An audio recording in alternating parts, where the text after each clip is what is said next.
Сүүлийн үеийн түүхийг сөхвөл санхүүгийн дуулаа банкны залилангууд олон гарч ирсэн байдаг. 2008 оны санхүүгийн хямралд хүргэсэн шунхай өвлөөс эхлээд Берни Мадофф, Terranos, мөн саяхан болсон FTX зэрэг алдартай эргүүд бий. Гэвч өнөөдөр би та бүхэнд эдгээрээс тутгааргүй түүхийг хүргэх гэж байна. Үндэснийг бүхэлдэнд оргиосон хасар том санхүүгийн лувр. Тэр бүхэл хамгийн хатуу шитгэлд хүргэсэн дуулаа. Энэ бол Вьетнамын хамгийн том банкны луврын тухай түүх бөгөөд бараг улсын дотоодын нийт бүтээгдэхүүний 3% тэнцвүүц залилан ийсэн Trong Milan гэх эмэгтэй оршино. Өнөөдөр би та бүхэнд хэрхэн тэр ийм итгэмээргүй луврыг хийж чадсан, үүнийг боломжтой болгосон эдийн засаг, улс төрийн орчин, үүний дараа гарсан үр дагаврыг задлан ярилцах болно. За тэгээд түүгэнт хамгийн том лувруудын нэг рүү хамтдаа гүнзгий орцгоё.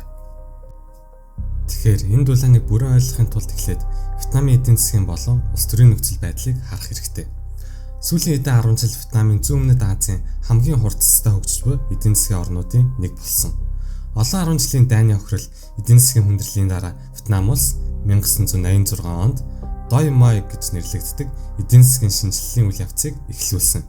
Энэ бодлогын өөрчлөлт нь улсыг түлхэрсэн төлөвлөгөөт эдийн засгаас нийгмийн чиг баримжаатай зах зээлийн эдийн засаг руу шилжүүлж гадаадын хөрөнгө оруулалт, худалдаа, хувийн бизнес эрхлэлтэд үе талгаа нээсэн юм. Эдгээр шинжилгүүд нь томоохон өсөлтийн үнцийг тавьж эдийн засгийн тесрэлт болон дунджиж давхрахыг үүсгэхэд түлхэж өгсөн. Гэхдээ хурцтай хөгжлийг дагаад асуудлууд бий болсон бөгөөд эдгээрийн хамгийн том нь авилгал байв. Вьетнамын эдийн засаг хурцтай өсч байсан ч систем нь хараахан бүрэн боловсроогүй байлаа. Хууль эрх зүйн болон санхүүгийн системийн цорхоонууд, зохицуулалтын хяналтсал байдал нь авилгалыг газар авахт нь улам тус болсон юм. Ялангуяа банкны салбар нь шинэ туршлагагүй тоглогчдын хувьд залилангийн халуун цэг болж хувирсан. Trong Milan 1956 онд өмнөд Вьетнамын Сайгон хотод даруйхан айлд төрсэн бөгөөд түүний гэр бүл бизнес эрхэлдэг байв. Түүний замнал Бен та нар өөрсдөө текстээс харж байгаа хэрэг. Зах дээр эхэлсэн бөгөөд энэ нь 8-ны соёлоор алдартай их хөл өлгөнтэй газар байсан юм. Залуу байхтай лан ээжтэйгээ хамт зах дээр гоо сайхны бараа зардаг байжээ. Түүнийг мэддэг хүмүүст Ланыг маш овсгоотой, зоригтой гэж тодорхойлсон байдаг. Тэр баялаг гэр бүлээс гараагүй ч өөрийн шургуу хөдөлмөр, зах зээлийг сайн мэддэг байдал нь түүнийг улам дэвшүүлжээ. 90-ад оны дунд үед Вьетнамын эдийн засгийн шинжилгүүд хувийн бизнест шинэ боломжуудыг нээж өгч байв. Тэгээд Лан энэ боломжийг алдалгүй ашигласан юм. Тэрээр үйл хөдлөх хөрөнгийн зах зээлд хөл тавьж Phu Tin Pat группыг байгуулав. Энэ үед Вьетнамд газар нь төрийн мэдэлд байсан тул үн цэнтэй газрыг авахын тулд зөвхөн бизнесийн ур чадвар төдөөгүй төрийн өндөр албан тушаалтнуудтай холбоо тогтоох хэрэгтэй байсан юм. Лан эдгээр хүндрэлүүдийг даван туулахдаа авааслаг байсан бөгөөд өөрийн сэтгэл татам байдал, стратегийн холбоогоо ашиглан Вьетнам болон Хонконг даяар зоогийн газар, зочид буудал, үйл хөдлөх хөрөнгийн эзэнт гүрнийг босгосон юм. Ланы сүлжээ хурдан өргөжж тэрээр нөлөөллөө ашиглан ашигтай хэлцээрүүдийг хийж эхэлсэн. 1992 онд тэрээр Хонконгийн хөрөнгө оруулагч Эриктэй гэрлэж хамтдаа эзэнт гүрнээ улам өргөжүүлсэн. 2000-ад оны гэхэд түүний компани Вьетнамын хамгийн том үйл хөдлөх хөрөнгийн компаниудын нэг болж Лан улсын санхүүгийн салбарт чухал тоглогч болсон байв. Гэвч ихэнх зорилго хязгааргүй болох үед хууль ёсны бизнес удаан үргэлжлэхгүй. Түүний хувьд ч энэ ялгаагүй байв. 2010-ад оны үед Лан Вьетнамын санхүүгийн салбарын гол төв зогсож байсан. Тэрээр өөрийн байр суурийг ашиглан Вьетнамын засгийн газрын нэгдэлд орж санхүүгийн салбарыг докторжуулах зорилгоор 3 доголдсон банкны нэгдлийг зохион байгуулах даалгавартай болсон нь Сайгон худалдааны банк буюу SCB болж өргөгдсөн. Гэвч энэ албан Ланд системийг ашигласан асар их ашиг олох боломжийг олгосон юм. Энэ нэгдлийн төлөвлөгөөг Вьетнамын төв банк баталснаар түүгэнд хамгийн том залилангийн эхлэлийг тавьсан юм. Лан SCB дээр 70 хяналт тогтоосноор хөрөнгө мөнгийг өөртөө хандуулж эхэлсэн. 2012 оноос 2022 оны хооронд тэрээр хамтран цэцэгчтэйгээ хамт хуурамч зээл, завшилт, авилгын схем зохион байгуулсан. Лан SCB-гээс нийт 44 тэрбум долларын зээлийг өөрийн нууцлан хяндаг компаниудын сүлжээнд оруулжээ. Вьетнамын хуулиар нэг хүн банкны эзэмшлийн 5%-аас илүүтэй байж болохгүй байтал Лан SCB-гийн хувьцааны 90%-ийг хуурамч арга замаар худалдан авсан. Тэрээр мянган хуурамч компани байгуулж эдгээрийг найз нөхөд, гэр бүлийн гишүүд, итгэлтэй хамтрагчдынхаа нэрээр бүртгүүлсэн байсан. Цаасан дээр эдгээр компаниуд олон төрлийн хууль ёсны бизнес сонирхолтой харагдаж байсан ч үнэн хэрэгтээ эдгээр нь зөвхөн Ланы банкны хяналтыг нуун даллах зорилготой хуурамч компаниуд байв. Ингэснээр Лан банкны иргэн тойронд эрүүл өрсөлдөөн санхүүгийн орчин бүрдүүлж байгаа мэт харагдуулж үүний цаана маш сайн зохион байгуулалттай хурам эхлэлт хийсэн байна. Мөн Лан өөрийн ихтгэл хамтрагчдыг SCB-гийн гол албан тушаалд томилж өссөн үедээ зээлийг батлуулах боломжтой байжээ. Эдгээр зээлүүд ихэвчлэн хуурамч гэрээ, хуурамч төсөл дээр суурилж эцэст нь ланы халаасанд ордог байв. Тэгвэл энэ бүхнийг яагаад бараг 10 жилийн туршид анзаараагүй юм бол гэж та гайхаж байж магадгүй. Хариулт нь хуурам эхлэлт, авилга, системийн авилга гэсэн 3 зүйлд оршдог.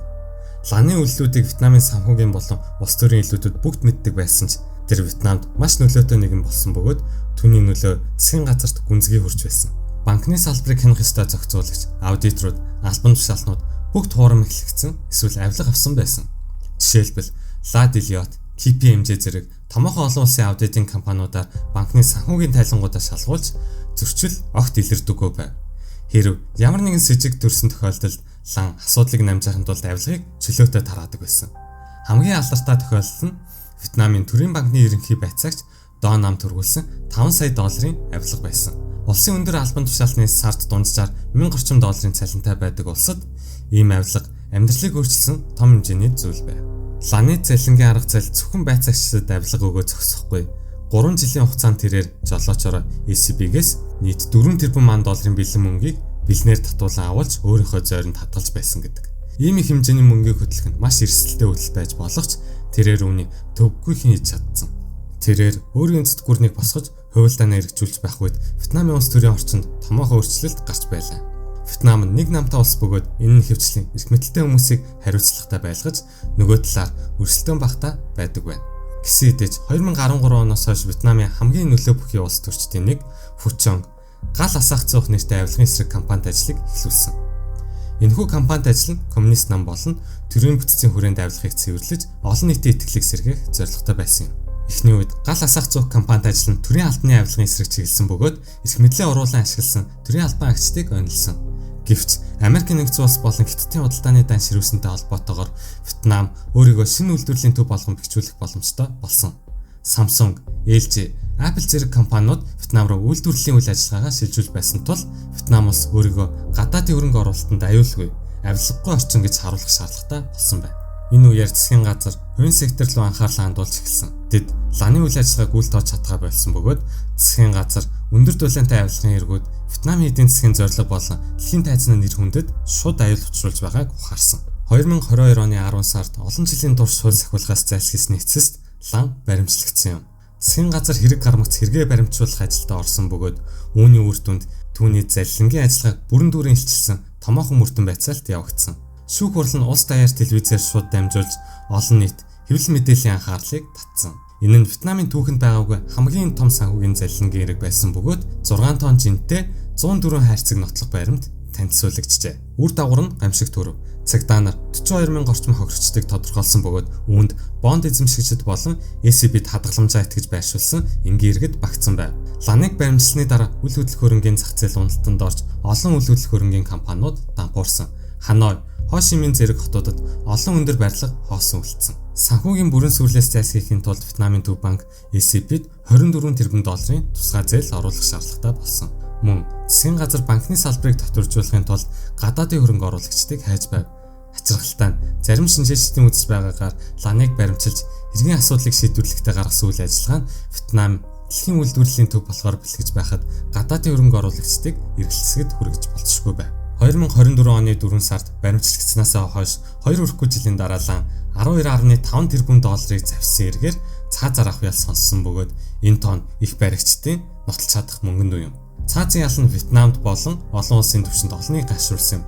Вьетнам цаазын ял түгээмэл байдагч санхүүгийн гэмт хэрэгт ялангуяа өмнө нь яс шийтгэл хүлээгээгүй хүнд ийм шийтгэл оноох нь ховор байдаг. Энэ мэд хатуу шийтгэл өгсөний цаад буцаж шалтгааны талаар хүмүүс өөр байр суурьтай байдаг. Зарим хүмүүсийн үзэж байгаагаар засгийн газар ланыг жишээ болгон авилгатай тэмцэхэд тууштай байгаагаа Вьетнамын ард түмэн болон дэлхийн нийтэд харуулахыг хүссэн гэж үздэг. Таймс сэтгүүлд ланы ял нь коммунист намын болон төрийн удирдлагын нэр хүндийг сэргээхэд чиглэгдсэн гэж бичжээ. Хэрэг тэр зөвхөн бүх насаараа хорих ял авсан бол энэ түг олон улсын анхаарал татахгүй байсан бөгөөд засгийн газар авилгын эсрэг тэмцлээ үр дүнтэйгээр хэрэгжүүлж чадахгүй байсан болов. Бусад хүмүүс энэ хатуу шийтгэл нь ланыг хулгайсаа өрөнгөө буцааж өгөхөд шахалт үзүүлэх стратеги байж магадгүй гэж таамаглаж байна. Хэрэг тэр засгийн газартай хамтран ажиллаж 28 тэрбум долларын өрийг буцааж төлөхөд туславал ялыг нь хөнгөлж магадгүй гэж үзэж байгаа юм. Тэрээр өөрийнхөө хувьд гин буруугүй гэж мэдүүлж өөрийнхөө доор хүмүүсийн буруутай үйлдэлээс болсон гэжээ. Мөн тэрээр банкны салбарт хангалттай туршлагагүй, хууль эрх зүйн талаар мэдлэгүйгээсээ болж энэ нөхцөл байдалд орсон гэж мэдгдсэн. Гэвч шүүх үүнд итгээгүй бөгөөд үр дагавар нь зөвхөн лан дээр төгссөнгүй. Нийт 855 хүн хэрэгт холбогдож, ланы нөхөр 9 жил, түүний зээ охин 17 жилийн ял авсан байна. Зарим гол оролцогчид улсаас цугтаж, одоо хүртэл баригдаагүй байгаа. 44 тэрбум долларын банкны цалингийн түүх нь хяналтгүй шунхай байдал, авилга хээл ахгуулын аюулыг сануулсан хүчтэй жишээ юм. Баялаг, эрх мэдэл нь ихэвчлэн хүмүүсийг хариуцлагаас хамгаалдаг ертөнцид энэ хэрэг бол маш онцгой тохиолдол юм. Ланд зогсох маш олон боломж байсан. Тэрээр аль хэдийнэ төсөөлшгүй баян болсон ч хязгааргүй шунхай байдлаасаа болж улам цааш ахихыг хүссэн. Энэ хэрэг нь мөн хяналтын тогтолцоо, хариуцлага, ил тод байдал ямар чухал болохыг харуулж байна. Ялангуяа Вьетнам шиг хурцтай хөгжиж буй эдийн засгтай орнуудад. Тэгэхээр та юу гэж бодож байна? Ланы гэмт хэрэг цаа зарах ял хэтэрхий хатуу шийтгэлээсэн үү? Эсвэл түүний луурын асар хэмжээ улсад үзүүлсэн нөлөөг нь харгалзан үзэхэд зөв байсан уу? Улсын дотоодын нийт бүтээгдэхүүний 3% булгаалсан хүнд ямар сэтгэл тохирох вэ? Сэтгэл хэсэгт бодлоо хаваалцаарай. Бидний видеог үзсэн танд маш их баярлалаа.